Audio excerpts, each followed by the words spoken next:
Arturo Barriquit Las Cañas, 56-year-old, isa pong retiradong pulis na membro ng Davao City Police Office. Ako po ay pinanganak at tubong Davao City. Dito po sa gagawin kong isang public confession. Ito po ay pagsunod ko po sa kagustuhan ng Diyos at labis na takot sa Diyos, pagmahal sa bansa natin at sa sarili ko pong konsensya. Dahil po dito po nagwakas ang blind obedience and loyalty ko sa isang tao, kay Mayor Rodrigo Roa Duterte, na ngayon po ay presidente ng bansa natin. Dito po, una ko pong tatalakayin ang mga sinasabi ni Edgar Matubato. Totoo po ang existence ng Davao Death Squad or DDS. Si Edgar po ay isa sa membro namin at isa po ako sa pasimuno nito. Ang pag-umpisa po ng Davao Death Squad, before po ito nag-umpisa, sa una pong pag-upo ni Mayor Duterte bilang mayor ng Davao City, ay nag-umpisa na po kami na tinatawag ng salvaging ng mga tao. Ito po ay mga suspect na gumagawa ng krimen sa Davao about illegal drugs. Na-implementa na po namin ang personal po na utos ni Mayor Rodi Duterte sa amin. Lumabas po ang pangalan na Davao Death Squad nung ni-raid namin yung isang drug den sa Bacaca Heights, Davao City. Dito po, ang City Director ng Davao, kung hindi ako nagkakamali, ay si Colonel Isidro Lapina. Dito po nataasan si Major Ildefonso Asintista na mag-compose ng grupo na gagawa ng assault dito sa bahay ng isang Alan Tancio na believed to be a drug lord. Nag-compose po kami ng grupo. Ako po, si Major Asintista, SPO3 Jerry Baguhin, SPO4 Paulincio Pabo, SPO1 Jim Tan, SPO1 Junito Ubales, at may iba pa po. At dito, kinuha po namin ang serbisyo na tinatawag na rebel returnees na galing sa Agdao area. Ito po ay lead by one Chris Lanay. Nitrain po namin sila sa pag-assault sa bahay na yon, doon po sa Laod Quarry, lead by SPO4 Bin Laod. After 5 days of training, ni-raid namin yung bahay ni Alan Tancio, lead by Chris Lanay at saka yung mga dating rebel returnees ng New People's Army. Dito po napatay ang katulong ni Alan Tancio. Wala po kaming nakuhang shabu. At dito nag-umpisa ang Davao Death Squad. Dahil po may iniwan kaming note na ito huwag pamarisan, and then nakalagay doon Davao Death Squad. Ito po ang umpisa sa lahat po mga ginagawa naming pagpatay sa Davao City. Ilibing man o itapon namin sa laot, ito po ay binabayaran kami ni Mayor Rodi Duterte. Kadalasan 20,000, minsan 50,000, at depende po sa status ng target, minsan 100,000. Ako po ay tumanggap ng allowance galing sa Office of the Mayor ng matagal ng panahon. Tumanggap ako ng 100,000 pesos. Una ko pong tatalakayin yung sinabi ni Edgar Matubato noon sa Senado. Yun po ang bombing ng mga Muslim mosque. Ito po ay totoo. Isa po ako sa inutosan ni Mayor Rody Duterte personal. Ako, si Major Makasait, Major Asintista, SPO4 Binlaod, SPO4 Desiderio Clorebel, SPO4 the late Boy Pabo, SPO3 Jerry Baguhin, SPO3 Teodoro Pagidopon, and SPO2 June Narisma. Nung nangyari po ang pagbomba sa San Pedro Cathedral, kung hindi ako nagkamali, 2 days after, pumunta si Mayor Rody sa opisina ng anti-crime group. At dahil kami po ang core group, kami lang po ang personal na inutusan niya na gumanti sa pagbomba ng San Pedro Cathedral sa pamamagitan ng pagbomba sa mga Muslim mosques na within the EOR of Davao City. Hinati po ang grupo namin sa 3 group with the support of the rebel returnees group. Ang grupo ko po ay pinangunahan ni SPO4 Dec Loribel, ako, si SPO4 Boy Pabo, at isang RRA o rebel returnee na tinatawag namin na force multiplier. Nasahin po kami na bombahin ang Kamamara Muslim Mosque along the Diversion Road ng Davao City. Binomba po namin ang Kamamara Mosque gamit ang granada. Yung grupo ni Edgar, sa ibang sulok sila ng Davao City. And then po, the following day, nag-announce po si former Senator Nini Pimentel na merong anarchy sa Davao City. And then dahil po doon, nagbigay sa amin ng instruction ang task group commander namin na si dating Major Makasait na to stop the bombing operation. Baka magkaroon ng isang Senate inquiry. And then for several days, binigyan kami ni Major Makasait ng 200,000 pesos. Ang sabi niya, meron pinadala si Mayor Rudy na 300. Sa amin ang 200,000, sa kanya ang 100,000. Dito po, patutunayan ko na totoo ang sinasabi ni Edgar Matubato. May isa pang incident. Ito po ay paggawa namin na pagmasakir sa isang buong pamilya na taga General Santos City. Ang nangyari po ay ganito.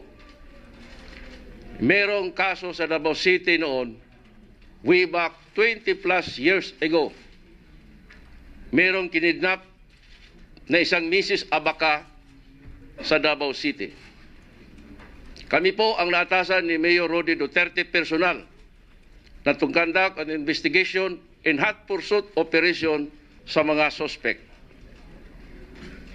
Nagbuo po ng isang team si Major Makasait. SPO4 Dec Loribel at team leader namin, si SPO4 Binlaod, SPO4 Boy Pabo, SPO3 Jerry Baguhin, SPO3 Teodoro Pagidopon, and myself. Nalibot namin ang sulok ng South and North Cotabato. Pero hindi namin nasolve ang kaso. Na-release si Mrs. Abaca, kung hindi ako nagkamali, for several months. And then,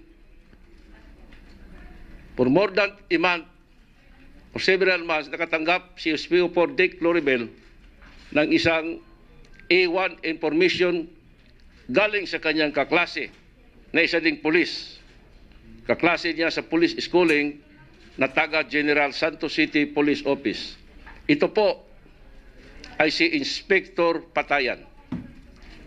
Ang information na natanggap niya na alam ni Inspector Patayan kung sino ang financier, sino ang responsable at sino ang mastermind pagkidnap kay Mrs. Abaca.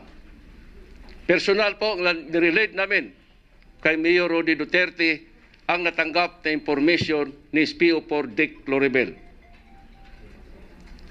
At instruction ni Mayor Duterte, ipalo up sa Jinsan, kausapin ang source of information. And agad-agad po, pinuntahan namin sa General Santos City at doon na-meet ko personal ng grupo namin si Inspector Patayan, malapit sa City Hall ng General Santos City.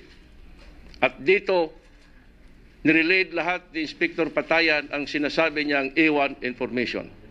Kung hindi ako nagkamali, pagbalik namin sa Davao City, dala namin si Inspector Patayan para personally i-relate niya kay Mayor Rody Duterte ang kanyang natanggap na impormasyon.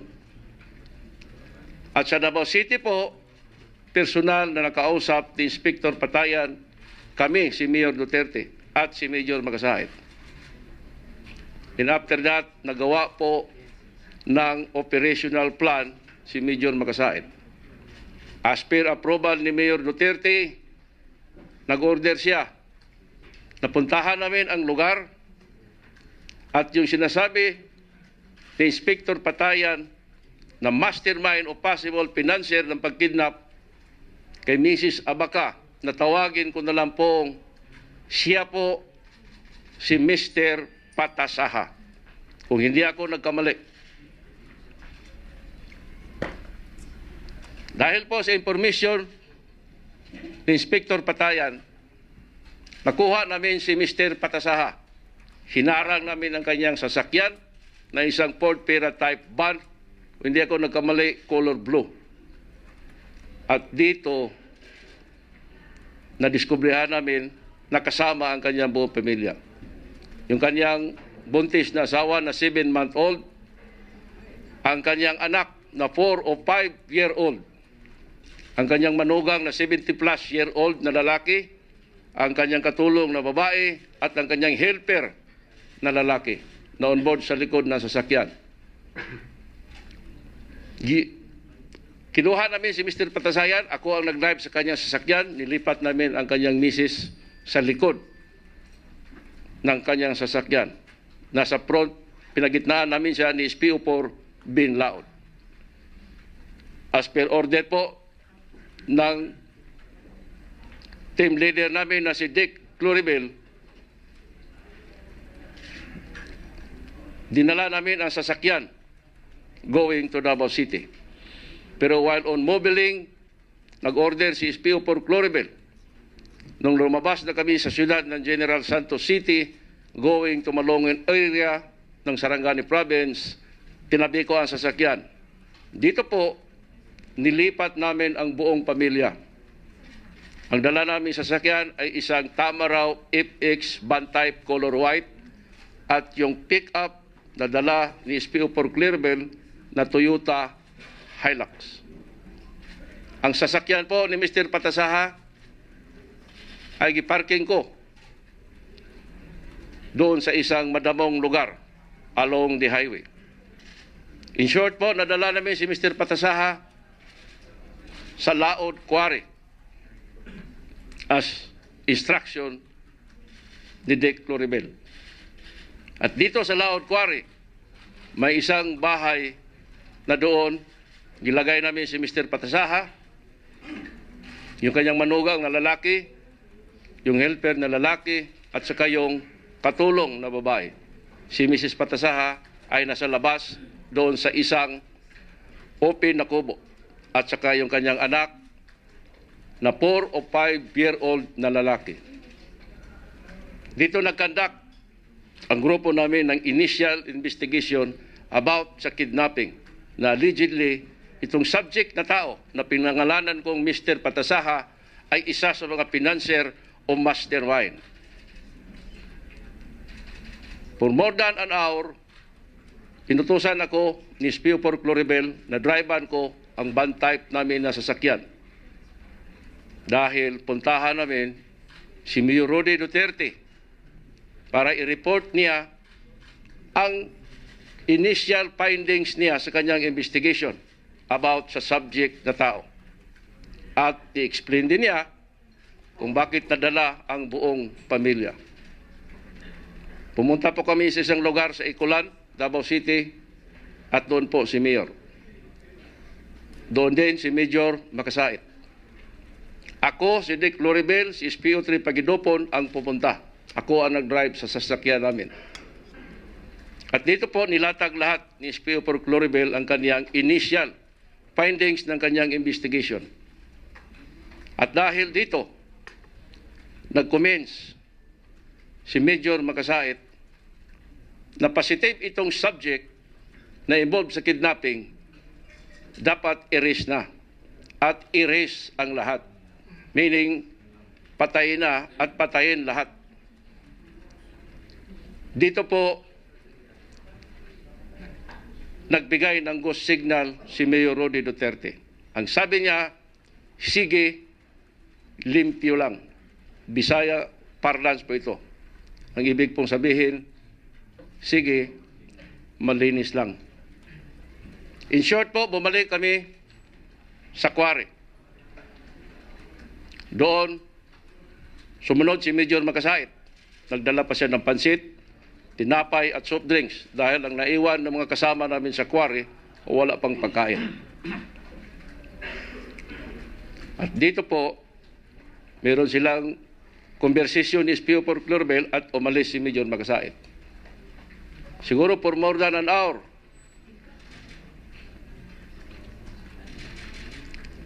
Nag-confirm sa amin si SPO4 Loribel na very clear ang order ni Mayor Rody Duterte. Erase lahat. Isa po ako sa nag-protest at si SPO3 Jerry Baguhin na isa lang ang taong target natin. Bakit masama itong buntis, masama itong anak na 4-year-old, masama itong matanda, at masama itong dalawang katulong na lalaki at babae. At dahil sa pag-insist ko po at walang sumuporta, hiningi ko na lang ang bata na lalaki. Nadalhin ko ito sa Butuan City at doon iwanan ko sa isang bus terminal. Sumuporta sa akin si SPO3 Jerry Baguhin. Pero isa sa grupo namin na nag-comments na paglaki ng batang iyan, makikilala pa rin niya ang mukha namin. At kami hindi na namin siya makikilala. At baka ito gagawa ng pagganti dahil inubos natin ang buong pamilya niya. Dito po walang nagsuporta. And dito, evil prevail. Napatay po ang buong pamilya sa harap ko using a caliber 22 with a silencer.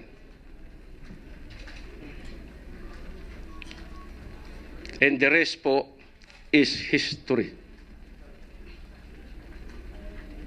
Ilang araw po ito, tinawag kami ni Major Makasait. At mayroong binigay na pabuya galing daw kay Mayor Rodrigo Roa Duterte. Isa pa pong kaso na talakayin ko sa inyo ay ang pagpatay kay John Puras Pala. Isa po ako sa gihire ni Mayor through SPO4 Sunny Binaventura, yung kanyang trusted aid and driver. Gihire ako ni Sunny sa halaga po na 3 million pesos. Dahil sabi ni Sunny, galit na galit si Mayor Rody kay John Pala. Dahil sa palagi nitong atake araw-araw sa radyo. Tinanggap ko po ang kontrata. Kinunta ko si SPO1 Jim Tan ng Santa Ana Police, Davao City. Dahil si Jim po ay may maraming tinatawag namin na players, meaning mga hitman or tirador. Sinabi ko kay Jim Tan, ng offer na kontrata ni SPO4 Sunny Buenaventura ay 2 million. Pumayag si Jim Tan. At merong binigay na 500,000 pesos na operational fund. Sa madaling sabi po, kami ang nagplano na i-assassinate si John Porras Pala. Gumawa kami ng pag-ambos kay John Pala. 2 times. 2 times din siyang nakaligtas. Dito ginamit ni Jim Tan ang kaniyang mga players na ito po ay sina Valentin Duhilag, Roland Duhilag, Alan Duhilag, at isang alias Joy. Ito po sila ay mga rebel returnees from the Mandog area ng Davao City. Nakalipas po ang ilang buwan, naglaylo kami. And then sa isang sitwasyon, nagkita kami ni Mayor Rody. May isa pong mall sa Davao City na nagkape ako. At doon po sa 3rd floor, nakita ko si Mayor Rody na naglalakad, walang security. Nilapitan ko siya at ang bulong niya sa akin, sa Bisaya, unsabay nahitabo pag-ambos ninyo kay John Pala. Ang sabi ko sa kanya, I'm sorry sir. Ang sagot naman niya sa akin, take time. Ayaw pagdali. And then naghiwalay kami ng landas. For several months pa, inintroduce sa akin ni Sunny Buenaventura si Jerry Trosio. Ito po ay isang dating rebel returnees na empleyado din ng City Hall. Si Jerry Trosio po ay isa sa mga part-time bodyguard ni John Pala. Ni-hire siya ni Sunny Buenaventura para gawin naming intelligence doon sa grupo ni John Pala. Sa halaga po na 350,000 pesos. Pumayag si Jerry Trosio. At dito po, nagkaroon kami ng malinaw na idea doon sa weakest point ni John Pala. At sa madaling sabi po, isang gabi, nagbigay sa amin si Jerry ng impormasyon na si John Pala ay maglaro ng tungit sa kanyang kapitbahay. At dito kasama si Jerry. Ang gagawin lang niyang signal ay 2 missed calls. Nangyari po ito. Tinawagan ko po si Jim Tan. Meron din kaming code na it's showtime. Proceed si Jim Tan on board sa isang Toyota Tamaraw FX na 4 doors. Kasama po itong Duhilag Brothers. In short of the story, napatay si John Pala.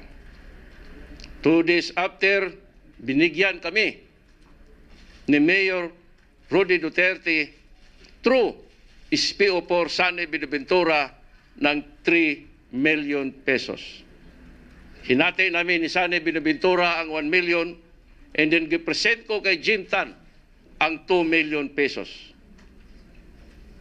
Binigay ni Jim Tan sa akin ang 1 million, kay Jim Tan ang 1 million. Para sa kanya at sa kanyang players. At for several months, kung hindi ako nagkamali, tinawag ako ni Sunny Buenaventura through cellphone, nag-advise sa akin na mag-proceed sa bahay ng girlfriend ni Mayor Rody Duterte sa Ecolan.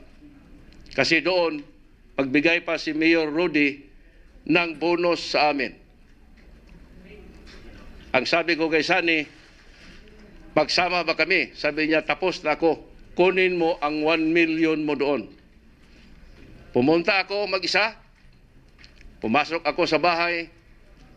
At doon, Sinabi ni Mayor Rudy sa akin ang 1 million. Sabi niya 1 million. Tinanggap ko at sabi ko, salamat sir. And then umalis ako. Ito po ang buong katotohanan sa Pala murder case. Consider na po ito ngayon assault. Isa ako sa nagpatay kay John Pala. Isa pa po tatalakayin ko na kaso ay ito po ang tao na pinahuli sa amin ni Mayor Rody Duterte. Ito po ay notorious na dating sundalo ng Philippine Constabulary. Nabanggit po ito ni Edgar, ito si John Bersabal. Samal, recorded po ito ng polis ng Samal. Dahil ang pag-aresto po namin ay covered kami ng warrant of arrest. At dito po, dinala namin siya personal kay Mayor Rody Duterte. At dito nakausap siya ni Mayor at minura ni Mayor Rody. Ang sabi ni Mayor sa amin, in Visayan parlance, lubaan na ninyo. Meaning, patayin nyo na yan. Dito nahirapan kami kasi na-present ito sa Kaputian Police. Ang kasama ko po na nag-present sa kanya, si SPO3 Jerry Baguhin, si SPO4 Boy Pabo. At dito po, nahirapan kami. Pero ang ginawa namin, pinuntahan namin, ang Chief of Police ng Sigaboy Police Station. Kasi dito po, na-issue ang warrant of arrest from the Davao Oriental Court. Dahil dito, kinausap namin ang station commander ng Sigaboy, na noon po ay si Inspector Romel Mitra. Dito po, binigay namin kay Inspector Mitra ang gusto ni Mayor. Pumayag po si Inspector Mitra dahil notorious nga itong taong ito, si John Bersabal. Sabi namin kay Inspector Mitra, pirmahan mo lang yung logbook namin na you receive the living body of John Bersabal. Pagkatapos nito, isenaryo mo mamayang gabi na si John Bersabal ay naka-escape. Dahil sa gabi ngayon, pag-uwi namin ng Davao, along the way, itatapo namin ang katawan ni John Bersabal. Nangyari po ito. Nakita si John Bersabal, banda ng Compostela Valley, patay na. Dito po, nakasuhan po kami at ang Sigaboy Police. Tinatawag kami sa Commission on Human Rights ng Davao City. At dahil po dito, gipresent namin yung logbook na na-receive ang katawan ni John Bersabal, buhay ng Sigaboy Police. At dito hindi kami nasama sa kaso. Ang nakasuhan lang po yung isang pulis na kinausap namin na huwag siyang mag-alala kasi si Mayor Rody na lahat ang bahala. In fact, gipresent namin siya bago kami nag-present sa CHR ng Davao City. Personal kay Mayor Rody at si Inspector Mitra. At sinabi ni Mayor Rody na huwag siyang mag-alala, siya ang bahala lahat. Pati na sa kanyang salary sa pulis na mawala kung masuspended siya. At dahil po doon sa kaso niya sa human rights, na-suspended itong pulis na ito. Pagkaalam ko, 6 months. Pero kontento naman siya sa kanyang suspension. Ito po ang buong katotohanan. Isa pa po, dahil po sa may blind loyalty and obedience kay Mayor Rody Duterte at sa kanyang campaign against criminality and illegal drugs, dito po nakagawa ako ng isang illegal judgment call that lead to the untimely death of my two brothers. Sila po ay involved sa illegal drugs, gumamit ng illegal drugs at nagproteksyon. Napakasakit po ang ginawa kong desisyon. Wala po nakakaalam nito except ako lang. Alam ko ngayon, yung mga pamangkin ko na nalaman nila na isa ako sa instrumento sa pagkapatay ng dalawa kong kapatid, si Cecilio at si Fernando. Tanggap ko po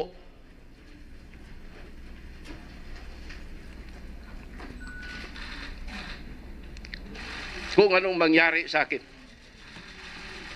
Dahil po sa sobra kong loyalty sa kanyang campaign, nagawa ko po ito. Sarili kong dalawang kapatid, pinapatay ko.